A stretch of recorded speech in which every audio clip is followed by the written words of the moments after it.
后来乡亲啊，继续要来到台湾的印尼的移工办护照、办训练，到台湾的飞机票等等，这里里扣扣的费用大约是7万到10万块。这条钱本地是印尼的移工家己爱付的，但是即摆印尼的政府有新的政策，讲这条叫咱台湾这边的雇主拢爱甲打起来。早起，两骨损伤的团体烧酒到劳动部陈情抗议，希望咱的政府爱替家己的人民争取权益。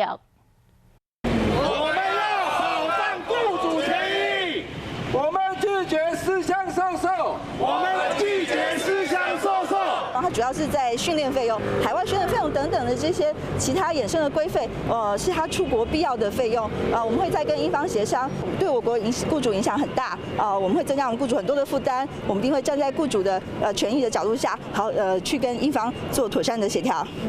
这个现场有来自全台湾各地100外的两骨损伤的朋友送到陈情书，讲目前国内请印尼看护的人高达19万人，而且大部分拢是身心障碍者，也者是重度失能者，拢是属经济弱势者。这条7万到10万块的费用，对因来讲是真大的负担。希望咱的劳动部会当赶紧甲印尼的政府来协商。